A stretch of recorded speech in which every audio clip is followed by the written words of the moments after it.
Un peu de classique et beaucoup d'innovation. Tels sont les ingrédients qui font un grand chef.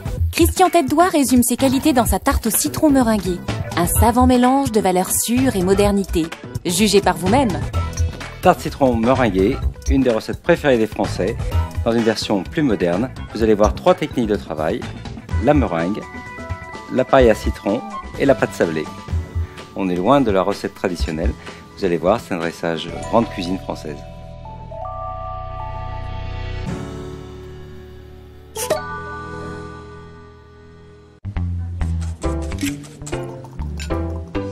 Alors nous allons commencer par réaliser la meringue. Tout d'abord, il faut allumer le four. J'ai réglé le four sur 80 degrés, chaleur tournante. On le laisse se préchauffer et on va attaquer la meringue.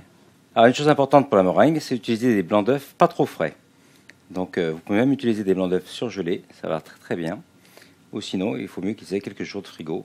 Ils vont beaucoup plus s'aérer et être beaucoup plus lisses.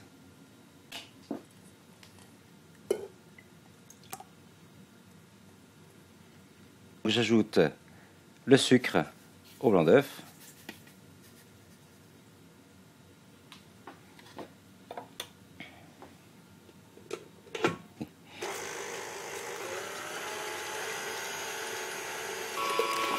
Donc ce qui est important, c'est de casser les blancs. Donc au début, on tourne assez doucement de façon à bien foisonner le blanc, bien l'aérer. Et une fois qu'il commence à bien prendre l'air, on peut augmenter en puissance. Alors le temps que la meringue monte, on va préparer la poche. Donc avec une douille unie, douille inox ou en polycarbonate, mais toujours unie pour pouvoir faire des petits tubes bien réguliers. Donc vous savez qu'il y a plusieurs techniques de meringue. Il y a la meringue suisse, la meringue italienne et la meringue française.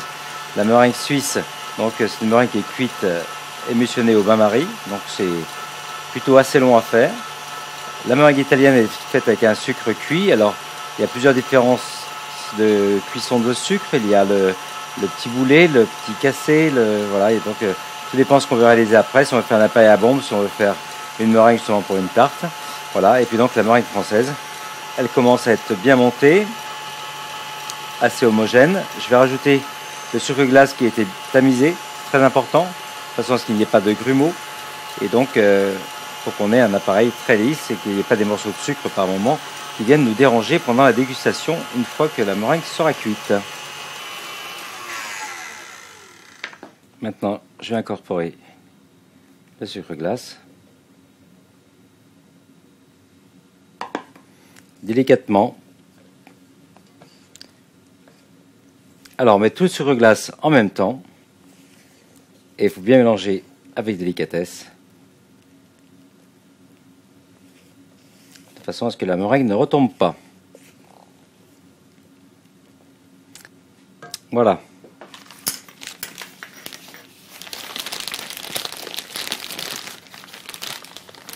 Pour remplir une poche à douille, donc il faut retourner une partie de la poche. Il suffit donc de remplir la poche partie basse en poussant au fur et à mesure, de façon à ne pas en mettre de partout.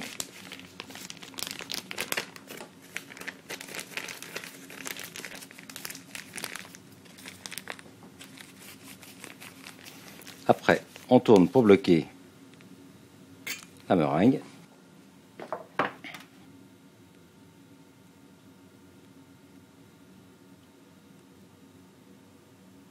Alors donc là, je réalise donc des petits tubes de meringue. Alors, j'essaye de faire le plus régulier possible, mais comme on est plutôt sur de l'artistique, même s'il y a quelques défauts, c'est pas grave.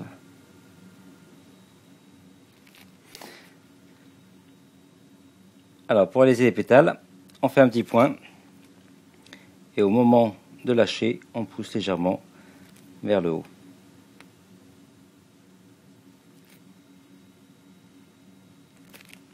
Voilà. Il ne reste plus qu'à mettre notre meringue au four.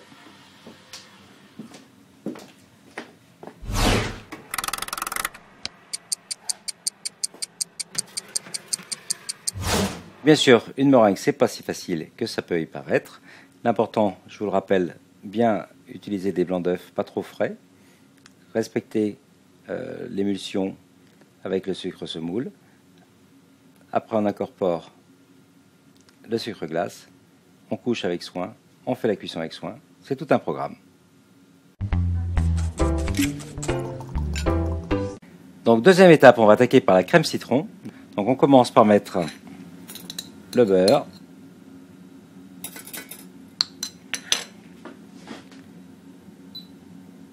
donc bien faire fondre le beurre, ça va faciliter le mélange des ingrédients qu'on va rajouter après. Voilà, le beurre est fondu.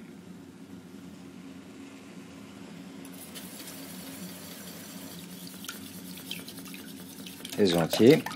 Donc là, il faut remuer de façon un peu énergique, de façon à ce qu'on n'ait pas de coagulation.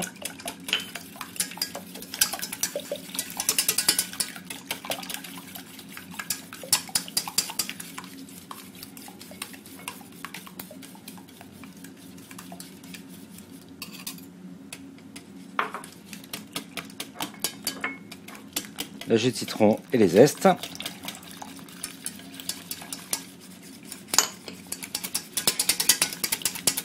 Et le sucre.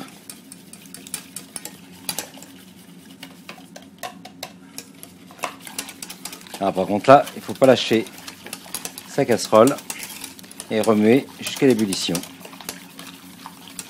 Donc là, vous voyez, il commence à y avoir une ébullition, donc on arrête.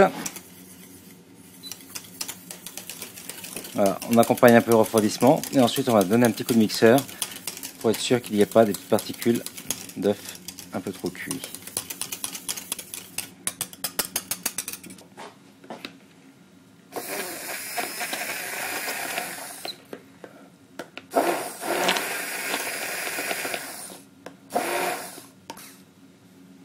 Et voilà, notre crème citron terminée.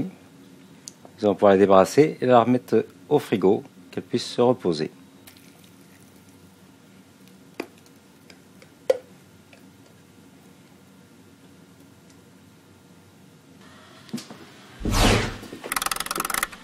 Le point important de cette recette, c'est de faire fondre le beurre, ensuite d'ajouter tous les ingrédients, porter à ébullition, ensuite on donne un coup de mixeur et on la met au frigo pendant un minimum de 2 heures, le temps qu'elle refroidisse et qu'on puisse l'utiliser elle aussi à la poche comme on a fait pour la meringue tout à l'heure. Donc pour cette troisième étape, nous allons réaliser la pâte sablée. Ce qui est important dans cette recette, c'est qu'on est dans les pesées équivalents sur les 4 ingrédients. Donc une recette qui est facile à se souvenir. Donc on va commencer par mettre le beurre pommade. Donc très important qu'il soit bien pommade, de façon à faciliter l'incorporation après des éléments secs.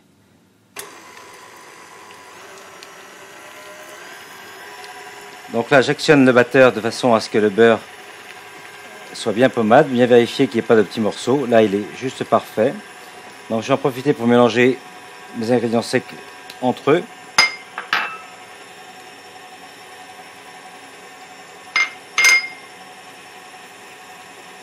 Bien sûr, tous les éléments ont été tamisés. Toujours très important en pâtisserie de bien tamiser pour qu'il n'y ait pas de grumeaux.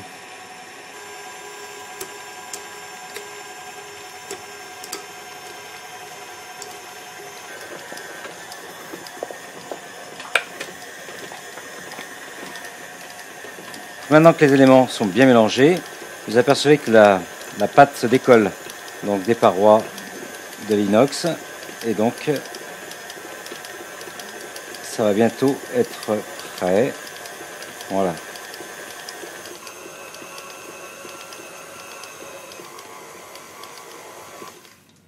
Alors je vais maintenant étaler cette pâte entre 2 feuilles de papier.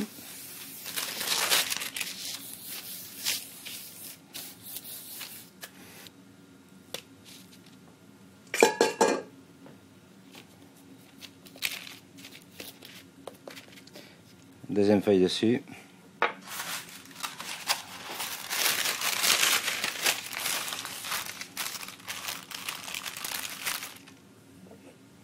J'ai emprisonné notre pâte entre les 2 feuilles de sulfure. Et là maintenant, je vais l'étaler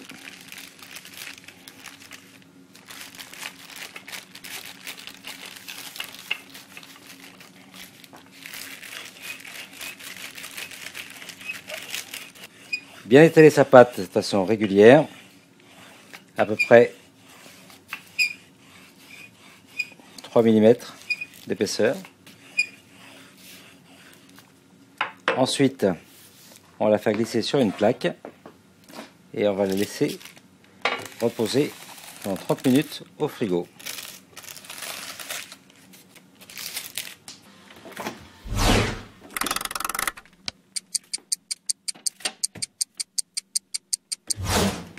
Ce qui est très important, c'est donc de laisser reposer une demi-heure cette pâte au frigo, de façon à ce que le beurre refige avant qu'on puisse faire la cuisson, de façon à ce que le beurre tienne bien la cuisson. Quatrième étape, on va cuire la pâte, mais avant, on va récupérer nos meringues qui doivent être prêtes.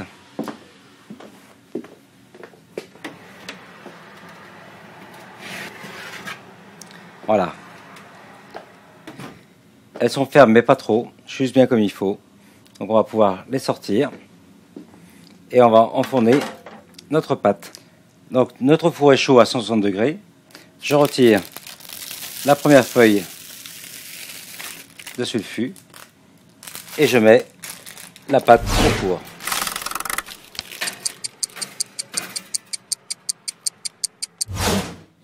Alors, je récupère cet emporte-pièce puisqu'il va me servir à découper la pâte qui est maintenant à mi-cuisson. Je vais faire des empreintes, ce qui va pouvoir faciliter à la fin de récupérer nos petits rectangles.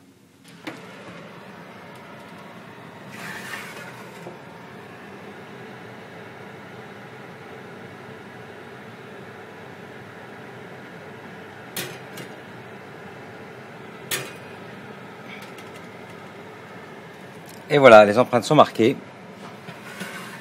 Je remets au four pour terminer la cuisson.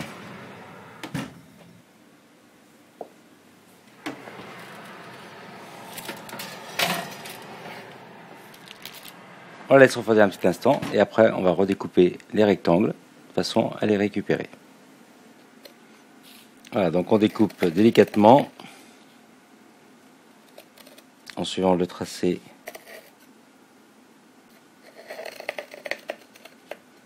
grâce à nos empreintes qu'on a fait avec l'emporte-pièce.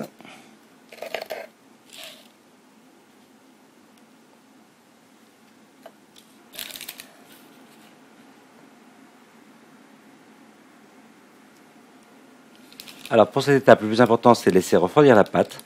Comme ça, on peut bien découper sans la fragiliser, sans la casser.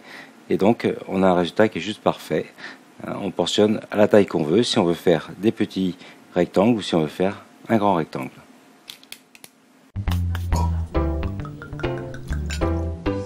Dernière étape, le dressage. Toujours le plus intéressant parce que c'est là où tout prend forme. Donc, je vais chercher la crème au citron dans le frigo et on va la remplir dans la poche afin de remplir nos petites tartes. Alors, pour le dressage, on a choisi de le faire avec une douille cannelée.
Donc la tarte citron meringuée revisitée est réalisée.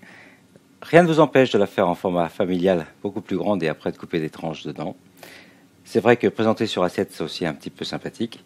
Voilà, donc il n'y a plus qu'à le déguster.